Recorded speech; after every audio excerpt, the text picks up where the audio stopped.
जब दक्ष के श्राप से, दक्ष के पसीने से एक कन्या उत्पन्न हुई रति, और रति इतनी सर्वांग सुंदर थी कि वो साक्षात माता लक्ष्मी की तरह थी। और उससे दक्ष महाराज काम का जब विवाह करते हैं तो काम अति प्रसन्न हो जाता है और काम अपने श्राप को भूल जाता है।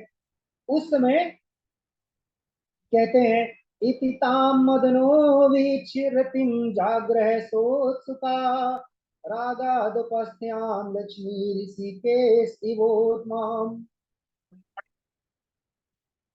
सर्वांग सुंदर स्त्री, सर्वांग सुंदर कन्या थी और सब लोगों को मोहित करने वाली। रति को जो ऋषि संत देवता देखते थे मोहित हो जाते थे।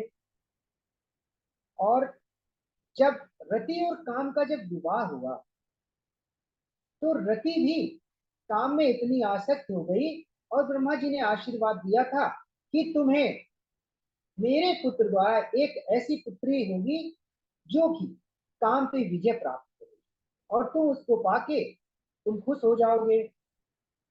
इस तरह ब्रह्मा जी कहते हैं, हे नारद जी, काम का विवाह होने के बाद काम अति प्रसन्न हो गया और जब दक्ष ने अपनी पुत्री का विवाह किया तो पुत्री की प्रसन्नता को देख के यानी पिता भी बहुत खुश थे।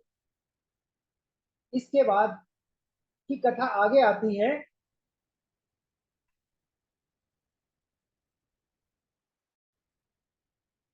इसके बाद सूत जी कहते हैं, हे ऋषियों, जब ब्रह्मा जी ने इतना कहा तब उनके वचनों को सुनकर मुनि श्रेष्ठ नारद जी ने क्या कहा ब्रह्मा जी से, हे महामते, आप चंद्रमौली भगवान शंकर की कथा को सुनाइए। और भगवान चंद्रमौली भगवान की कथा सुन के हम आपका बड़ा ही आभार और मैं मेरा जीवन धन्य धन्य हो गया। तब कहते हैं, प्रजापति दक्ष जब अपनी पुत्री का विवाह कर देते इसके बाद क्या हुआ। तब कहते ब्रह्मा जी बोले, हे मुनिराज, तुम उस संध्या के चरित्र को सुनिए। अब संध्या के चरित्र यानी जो स्त्रियां संध्या के चरित्र को सुनती हैं वो पतिव्रता होती है। कहते हैं, जिस समय संध्या ने प्रायश्चित करना चाहा यानी संध्या को भी काम ने मोहित कर दिया था, तब संध्या को भी ग्लानि हुई कि मेरे कारण मेरे पिता और मेरे भाई इस देह से आसक्त हो गए तो मैं इस शरीर को ही त्याग दूंगी। इसके बाद संध्या जो है चंद्रभागा नदी तट पे जाती। तब नारद जी ने फिर ब्रह्मा जी से प्रश्न किया कि जब संध्या यहां से चली जाती है तब क्या हुआ। तब कहते हैं कि कैसे मेघातिथि से उत्पन्न हुई और वशिष्ठ जी ने कैसे ग्रहण किया और ये सब अरुंधति के चरित्र को मुझे विस्तार से सुनाइए। तब ब्रह्मा जी ने उत्तर दिया, क्या कहते हैं, जब मैं काम को श्राप दे चुका था और उसके बाद मैं खुद अंतर ध्यान हो गया, तब कहते हैं काम के भाव को देखकर संध्या भी अत्यंत दुखी हो गई और सोचने लगी कि मुझ जैसी पापनी नारी का इस जीवन में और इस शरीर में रहने से क्या फायदा, जाके मैं इस शरीर को ही त्याग दूंगी। और प्राश्चित करने के बहाने चंद्रभाग नदी पे पहुंच गई। क्या कहती हैं, करिष्यामस्य पापस्य प्राश्चित मह्यम स्वयं आत्मानो मग्नो होश्याम वेदमागनुसारता। तब कठिन तपस्या और कठिन तपस्या मर्यादा का स्थान देखकर कहा कि जिसके पिता और भ्राता ही मोहित हो गए हो, इस प्राश्चित को करने के लिए पहुंच जाती हैं नदी तट पे, और क्या कहती हैं, उसी समय ब्रह्मा जी कहते हैं, अपने मानस पुत्र वशिष्ठ जी महाराज को भेजते हैं और समझाते हैं कि जाइए, मेरी पुत्री त्याग कर अपना शरीर और तप करने के लिए यहाँ से कुछ दूरी पे गई है, लेकिन ध्यान रहे, तुम्हें भी पहचानती है कि तुम उसके भाई हो, अपना स्वरूप बदल के जाना, और उन्हें ऐसा उपदेश करना, उन्हें ना तो भक्ति पता है और ना ज्ञान पता है, और गई है तपस्या करने। तब वशिष्ठ जी महाराज जाते हैं और संध्या को उपदेश क्या करते हैं। वशिष्ठ जी महाराज पहुंचते हैं, कहते हैं कि हे मानसवी संध्या, तुम यहाँ पे क्या करने आई हो। तब कहते हैं,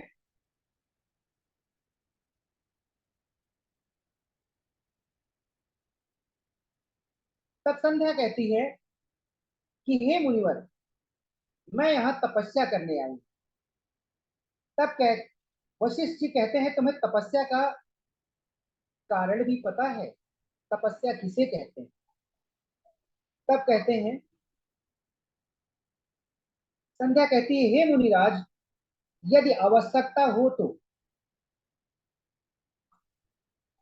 हाँ, थोड़ा सा तथा विस्मित भी हो रहा हूं, चंद्रभागा पर्वत के लाल सरोवर के पास में बैठी हुई उस समय वशिष्ठ जी महाराज पहुंचते हैं और आदर से पूछते हैं, क्या कहते हैं, किमर्थम मांगताम भद्रे निर्जनम तम महीधरम कश्यवा तनया किंबा भगवत्या चिकीर्षितम। हे भद्रे, तुम किसकी कन्या हो और किस कारण बैठी हुई। तब कहती हैं, अग्नि की तरह दीप्तमान शरीर वाले वशिष्ठ जी महाराज को देखकर संध्या प्रणाम करती और कहा कि मैं निर्जन पर्वत पर तप करने के लिए बैठी हुई हूँ, यदि आप मुझे योग्य समझें तो मुझे उपदेश दें। कहते हैं, यदि मेरा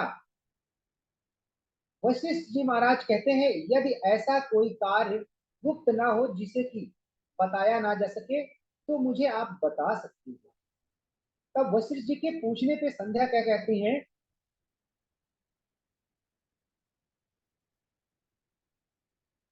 संध्या ने उस समय शिव जी का स्मरण किया, और शिव जी का स्मरण करके क्या कहती हैं, ओम नमः शंकराय ओमित्यन्ते संततम। अंत में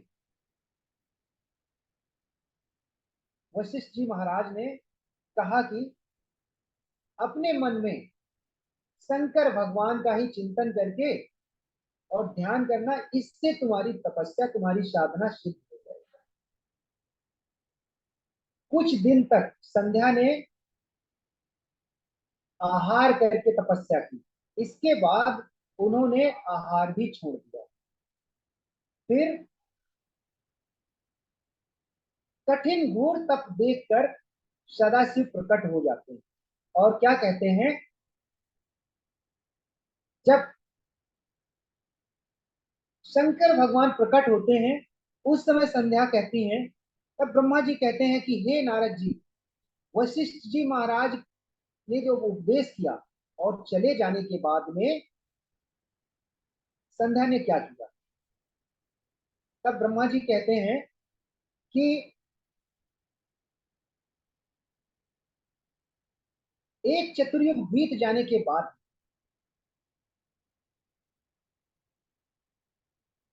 भगवान शिव ने, यानी घोर तपस्या की, एक चतुर्युग तपस्या की, उसके बाद सदाशिव जो है प्रकट हुए, और सदाशिव से संध्या ने उस समय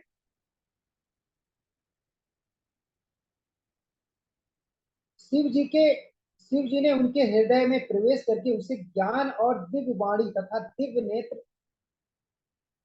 ज्ञान दिया और दिव्य नेत्र दिए। वह प्रसन्न होकर शिव जी की स्तुति करने लगी और उनसे बारंबार शिव जी को नमस्कार किया। शिव जी जब प्रसन्न हो गए तो बोले, हे भद्रे, तुम्हारे इस तप और स्तुति से मैं बहुत प्रसन्न हूँ, जो चाहो वर मांगो।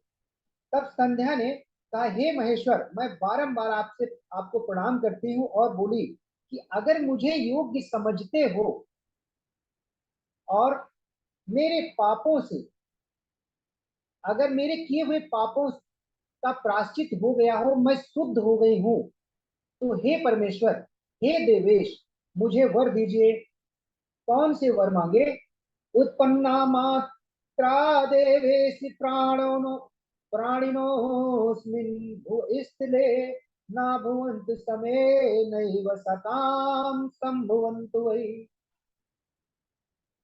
कि ऐसा वर दीजिए, इस संसार में प्राणी का जब जन्म हो तो उसके अंदर काम न हो और काम की वासना न हो। दूसरा वर यह दीजिए कि तीनों लोकों में विख्यात जो मेरा पति हो वो कामी न हो। और तीसरा वर दीजिए, यदि मेरा जन्म होवे तो कहीं भी मैं हूं, अगर मैं गिरूं तो मेरे रूप की तरह में मुझसे ज्यादा कोई सुंदर स्त्री न हो। सदाशिव ने तथास्तु कह दिया और वरदान दिया। क्या कहा? कि प्रथमं शैशवो भावा कौमाराख्ये द्वितीयका, तृतीयो यौवनो भास्व, चतुर्थो वार्धकस्तथा, तृतीये त्वरित संप्राप्ते वयो भागे शरीरिणा, सकामायुर्द्वितीयान्ते भविष्यति क्वचित् क्वचित्।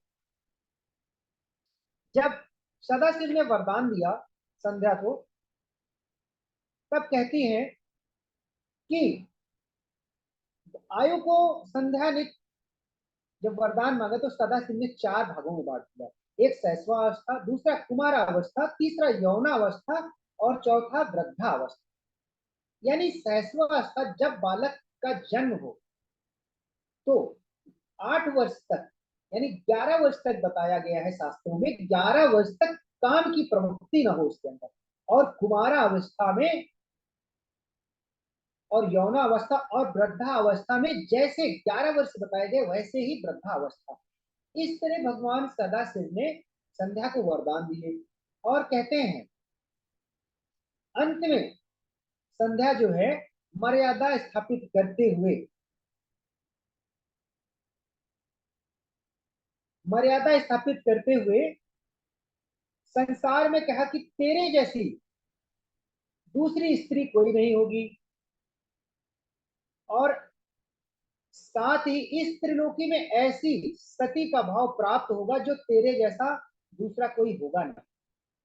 तेरे पति को छोड़ के तेरी अन्य किसी में, यानी ऐसा तेरा पति होगा कि तुझमें ही आसक्त होगा, वो किसी पर नारी को नहीं देखेगा। ये वरदान संध्या ने मांगा। इसके बाद तेरा जो पति होगा वो बड़ा भाग्यशाली होगा। इसके बाद 7 कल्प को जीतने वाला होगा। तब कहते कैसा पति चाहिए? तब संध्या कहती है, संध्या को उपदेश देने के लिए आए थे संत के रूप में वशिष्ठ जी महाराज। तो बोले कि मुझे इस तरह का पति चाहिए। और सदाशिव सारे वरदान देके वहां से अंतर ध्यान होते हैं। और चंद्रभागा नदी के तट पे तपस्वियों का आश्रम, और वहीं पे मेघातिथि के अपने शरीर को भस्म करती हैं, और मेघातिथि जो है यज्ञ कर रहे होते हैं, और अप्रत्यक्ष रूप से हवा के रूप में उस यज्ञ कुंड में जाके अपने को भस्म कर लेती हैं। और सिर्फ उस समय यज्ञ में प्रवेश, उन यानी यज्ञ से उत्पन्न हुई अपने से, जब मेघातिथि ने देखा कि कोई कन्या निकली है तो उसका नाम उन्होंने रख दिया अरुंधति। बोलिए अरुंधति मैया की जय। श्री शिव महापुराण, यह शिव महापुराण। ऐसा वरदान देके सदाशिव अंतर ध्यान हो जाते हैं। और त्रेता के प्रथम भाग में जो दक्ष की कन्या होकर विवाह होगा, आगे की कथा फिर किसी दिन सुनाएंगे। बोलिए सदा शिव भगवान की जय। बोले सदा शाम सदाशिव भगवान की जय। अभी नंद किशोर जी अपनी प्रस्तुति दे रहे थे शिव महापुराण के अंतर्गत। बड़ा ही पावन प्रसंग वर्णन कर रहे थे और थोड़ा क्लिष्ट है। देखिए शिव महापुराण एकदम साधारण नहीं है, तो इस पर थोड़ा सा ज़्यादा मेहनत और मन इस पर ज़्यादा समाहित रखने की आवश्यकता होती है, नहीं तो थोड़ा सा भटकाव हो जाता है। कोई बात नहीं। जी जी। लेकिन आपने जो शैली से कहा और समझाने का प्रयास किया है, बहुत अच्छा आपने बोला है। महादेव कृपा से जो कमियां हैं अपने आप सुधार होती जाएंगी। बस इसका पाठ नित्य प्रति करते रहना है। आज की कथा के रिगार्डिंग, श्लोकों का रिगार्डिंग थोड़ी देर से आप सब तक पहुंच जाए।